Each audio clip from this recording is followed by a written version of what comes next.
Good evening. How are you? This is John Flannery, and I'm doing a sit and talk. It's gotten colder than I expected, and it was raining, and the two of them, the weather beat me down. So here I am.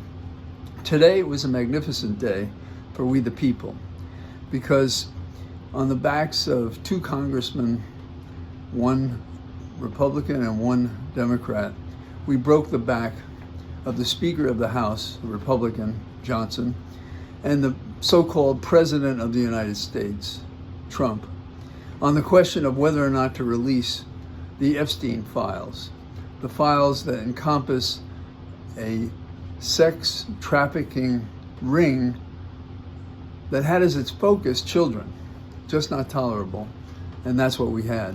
You would have thought this would be as clear to any person as a morning sunshine that this was as terrible in the opposite direction, that anyone could even think of this. And now the only answer for the sustenance of this evil over the time it has was the power of the men who are exploiting these women, directed and aided and accompanied by no less than Epstein himself, since deceased in a questionable suicide. And so how did it manifest itself today that we the people made a difference? Well, it's a lot of things. It is the victims, of course, who suffered, who survived, and had the courage to talk about it. Not an easy thing by what we've learned from Me Too cases and others. We also had two members of Congress that just couldn't stand the thought of this, one a Democrat and the other a Republican. We had the victims come forward. We had these spokespersons for we the people who demanded that the Congress hear the question of whether or not to demand that the Department of Indifference and Injustice present the information to the public of this terrible, terrible conspiracy. And so today that's what happened. And to the surprise of many, 427 members of Congress, 427 members of Congress agreed to the resolution demanding that the Justice Department produce the Epstein files, all of them. Now, I put a footnote here because I doubt the Justice Department has not fooled around with the information, if you will, redacted it, excluded it, perhaps added things that are not true. How can we test that?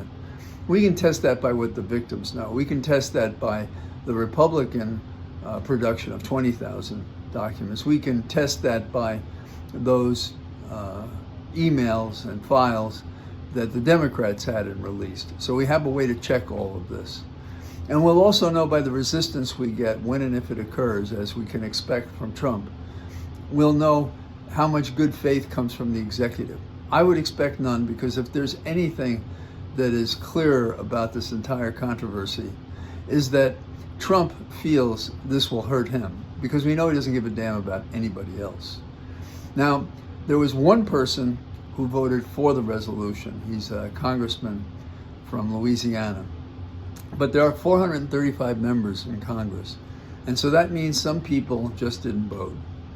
And I've said before, the trouble with politics is these guys and gals will break your heart between what you expect them to do, what you know they need to do, what they should be doing, and that they don't do.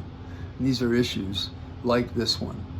And so there's at least one name that I found very upsetting, because I just would never have cast him to be a person who would walk away from this fight. And any excuse that people give, you cannot give me an excuse for allowing adults to become predators for children and to do with them as they wish. You cannot have a sex ring like this, in which it also teaches the children to bring other victims to this terrible, terrible experience. And they did. They paid them $200 and they went out and they brought a friend and then they left, and then that person was abused.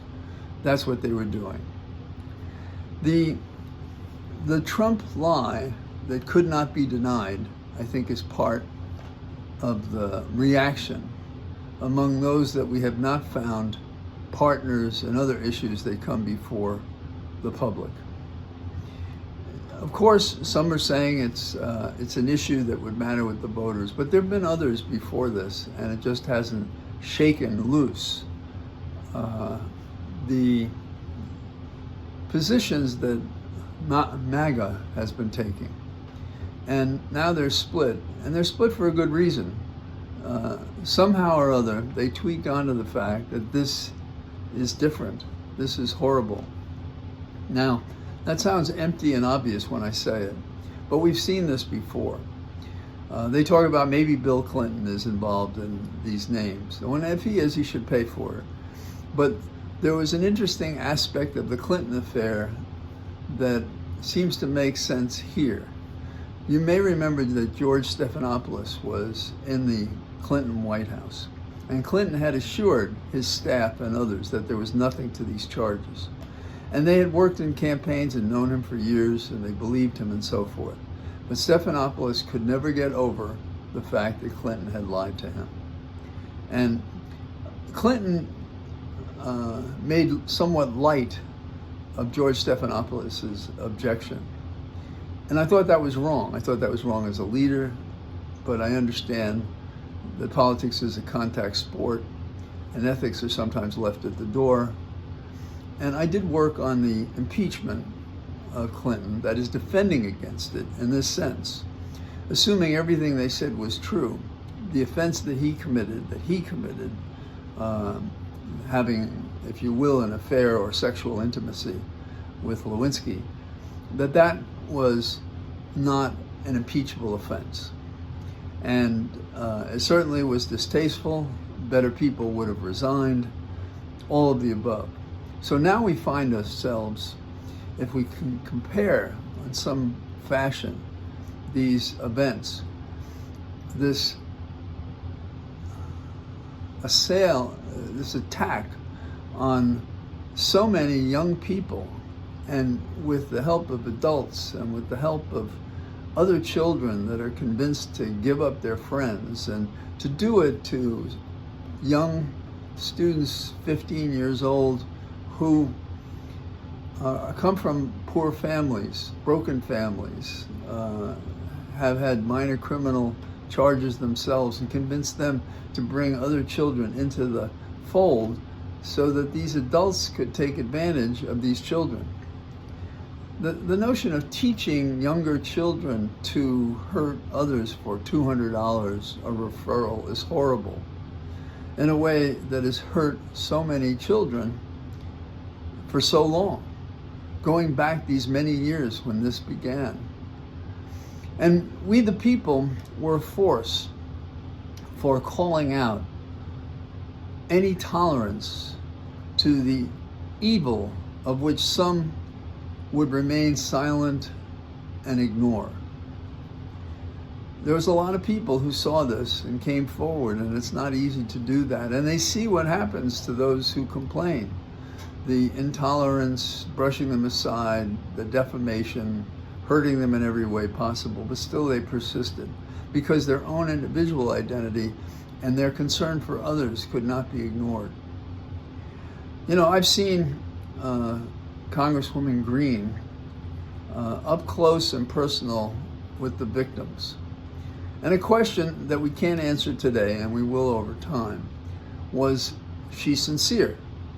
Did she look inside herself and say, our dialogue is brutal, and what's happening to these women is intolerable, and we have been against the Epstein matter since it was an issue that Trump seemed to support, to get at the bottom of it.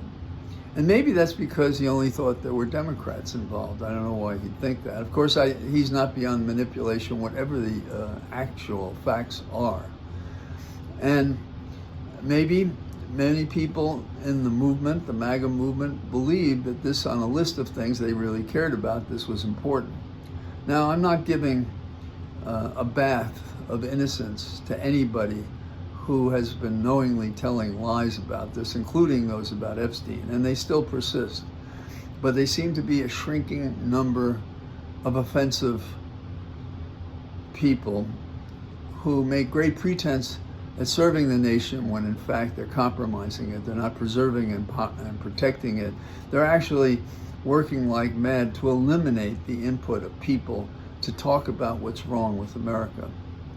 So the nation needed an act to condemn these crimes, an act that could not be denied, that was sensational. Now, the number of people who voted in the Congress today, that says a lot, 427. When have we gotten Congress to agree on anything? I mean, it almost is a matter that could be put on the consent calendar. It couldn't, because not even one person may disagree or seek a roll call when something's on the consent calendar. But among these Democrats and Republicans on a controversial issue such as this, that's astonishing, it's encouraging, and we just have to wait and see how much of it is, well, insincere. I would like to think that it's out of more than fear and suffering politically, and that it's a genuine concern. I'm not persuaded presently, but I do know that there's a force in America that did not exist until recent weeks, I would say. The 7 million march, the results in elections, the decisions in the court, and then finally the release, when finally Congress came back to work, having stayed away at the direction of the Speaker so that we could not get this result. And so invoking a resolution that allows the members of the Congress to bring something to the floor that otherwise the Speaker would not do, and we're talking about Johnson here, that's pretty dramatic. I have to say, rarely, I don't know of any other instance, but there must be some other instance, but it's a very rare incident that you can get a bipartisan support and anything like what we have to do. What was Trump's reaction, although he made great pretense at saying, yes, go ahead and having it and have this vote? And then he said, what do I care, at one point? And what did Trump do? I believe it was today. He said he wanted to fire an ABC reporter for the question that she asked. And he said it was the way she asked the question. Really? And the question was about, what do you think about the Epstein matter? Are you going to support it? Are you going to help it go forward? Trump dominates the Department of Injustice, and wrongly. And he has the power, without any of this further legislation, to release the documents like a man would, like a person who finally has to face his own ghosts, his own weaknesses, his own sins, his offenses against humanity, against children, against people who are witnesses still today to what he did to them. So we're at a crossroads. We've been approaching this crossroads. And this has certainly become an extended historic moment in which we can pivot to having a republic again, and to having a recognition of the votes of those who have a right to a representative government that reflects their views. We're at that moment. We also have others, until very recently, and I'm talking about MAGA, who are headed toward a dictatorship. Well, this experience about Epstein and what's happened with our foreign affairs, even as I speak to you now, he's making deals with Saudi Arabia about weapons after they killed Khashoggi. And when they killed him, they not only got him in a foreign embassy, they literally cut him up into pieces and smuggled him out of the embassy. How does America deal with a person like that? We sell them weapons? Just doesn't make sense. So our government is upside down. It's up to us to set it right side up.